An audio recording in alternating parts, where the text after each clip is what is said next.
Hey everybody, welcome. This is Patty with Get Personal Patty, and I am going over my weekly paycheck. I budget by the paycheck method with the budget mom, and I do that on a weekly basis because I get paid on a weekly basis. I was just looking at a comment on Facebook, the budget mom's page on Facebook, and somebody was saying they were new and they were excited about getting started, but also, worried about how to put things in order and, prioritize what they want to do. So if you're budgeting per paycheck, whether it's weekly or bi-weekly, starting with the calendar that the budget mom recommends, by setting up the calendar first, you're putting down all your bills here. And all your bills usually don't come out around the same time. I know the first week the first week of the month, we don't have anything. We usually pay our mortgage on the 11th.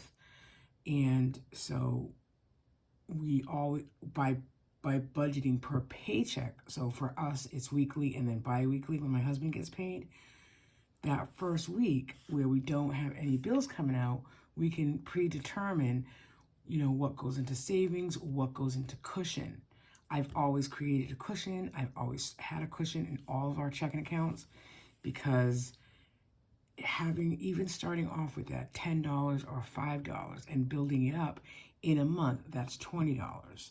So I would say if you're overwhelmed by the budget process or by this process or this method that you're doing, start with a calendar and see exactly where your bills are coming out so you can plan better. The other thing that I do, and you'll see it as you go through my videos, is I set up my calendar from Friday to Thursday. Some people get paid on Tuesday. They set up Tuesday through Wednesday. So by doing that, I know just by looking at it from Friday to Thursday, so this is August, Friday was the 29th, it was the first paycheck that I put in August, I can see, okay, let's see what bills are coming out that first week. And I only concentrate on that 1 week.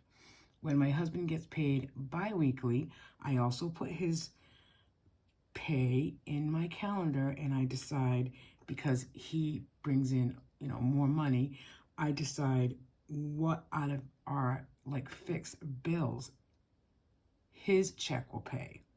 And my check that is paid weekly, I do variable spending like groceries, dine out, and I do all my savings challenges. So if you have the ability to split like that between two incomes, try that for a month and see how that works. Okay, I just wanted to throw that out there because there is different ways. And I think once you get the mindset that you are doing it weekly and you're not looking at all your bills on a month-to-month basis, that can be very overwhelming. And that's how I've done it for years. But I've done the Budget Mom method now for 3 years.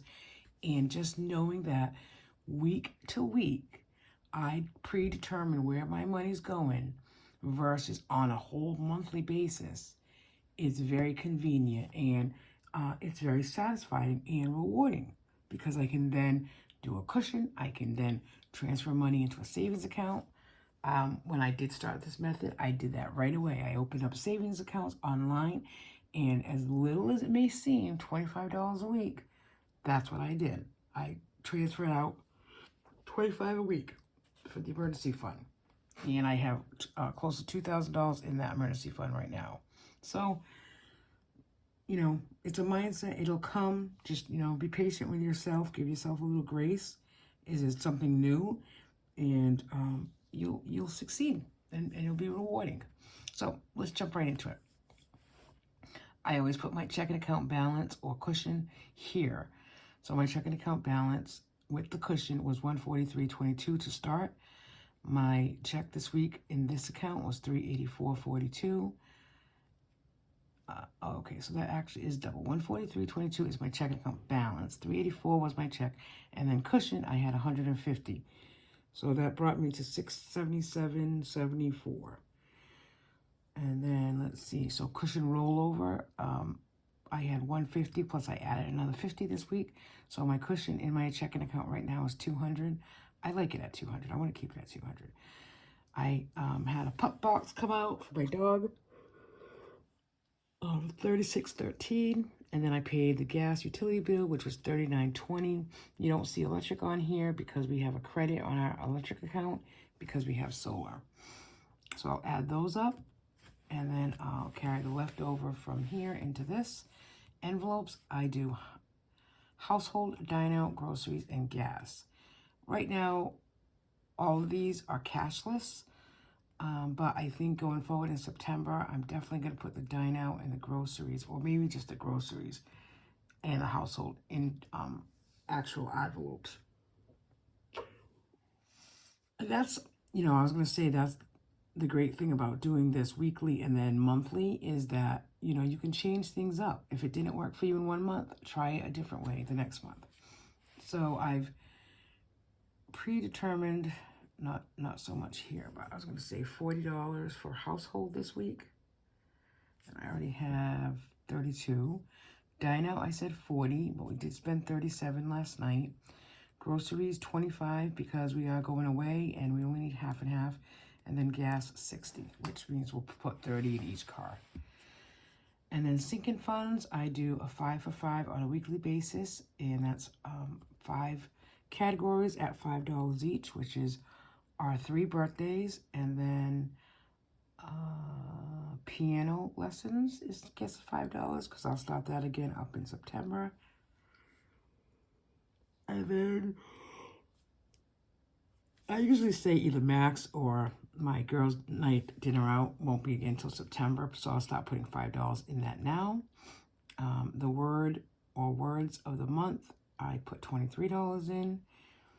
I put $50 into the dog fund for dog sitting because we'll be away and somebody's going to watch them.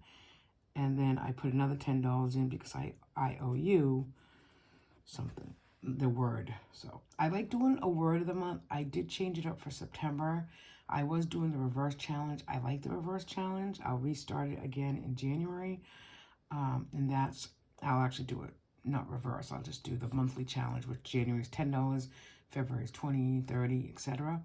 I did start that this year, and I was doing really good. And then slowly by slowly, we had to take money out of those envelopes. That money was going to be for a stove that we were going to get in November for Black Friday, but we actually purchased the stove. It's actually coming today. We purchased it last weekend when it was tax-free weekend in Massachusetts. So I've decided to take the money that was in that reverse challenge, it was like $570, and put it into the 100 envelope. That way that will grow faster, and I need to cut out a challenge in order to stuff the 100 envelopes. And then the only other thing I have here is Ally, which is an automatic online savings account that I transfer $50 into. So that's it. So that's my budget. One piece of paper, that's my budget for this week for a portion of my check. I also print out the same page and I connect it to this second side because I also put $250 into a separate checking account that goes toward fixed expenses. So in that account for this week, I was negative $52.05. I deposited $250, and then from the business account, we transferred $400. And then for cushion, I started a $50 cushion in that account, and then my car payment of $356.52 came out. And that's it for the week, okay? So there's no envelopes, no debt, extra savings. I usually take out $20 for the water department because our water bill is going to come out in October. And then car maintenance, plates, etc. That'll be coming up soon. The stickers in Massachusetts. So I need to put $40 in there. So I budget this here, and then once I go to the bank and pull out that money, then I'll write it here. And then my only last step is to update my expense trackers. As you can see, I use the Budget Mom highlight method, which is to give every category a color. So I can easily look at this and say brown is gas, and this is how much gas we've spent. So that's it. It's as simple as that. I know once you get started, it's kind of, you have to really look at it and see what you're going to pay. But week to week, if you get paid, or even bi-weekly, we'll get paid next week. Bi-weekly check for my husband. just take your time and look at some videos online. There's a lot of people that do budget videos online, and you'll get there. What I do for September is I don't use the meal plan at the sheet in the back of the book. I use it as a overall calendar for the following month. So this is already for September. So I'm already looking at September saying, okay, my first paycheck in September from me will be September 2nd. My husband will get paid on the 11th and on the 26th. So that first week, as you can see, that first week for me is Friday to Thursday again. So it's the 2nd to the 8th. There's no bills that need to come out. So but there's Labor Day weekend. So I know we'll spend money Labor Day weekend. And I have something else coming up the 24th to the 25th. So I'll put some money aside for that. So I highlight when my paychecks are coming in, and then both of these are the same color, and they really shouldn't be, but I should, how I want to spend that money. So I want to start putting money into our IRA and our ABLE account in September. I want to start putting money back into the IOU, 100 envelope challenge. So some of that money will come out at that point. The other thing, though, as I'm thinking about it, is the 2nd. So next week I'll only be working 16 hours. So actually this will be a lot less than what I'm used to getting on a weekly basis. So it's kind of a good thing that there's no bills that week. So that's my budget, and I hope you enjoyed watching it. And if you have any questions, I'd be happy to answer it down below. Just keep at it. And once your cushions and your savings accounts start to grow, it is rewarding and motivational for the following month. Thanks, everybody, for watching. Bye. Have a nice weekend.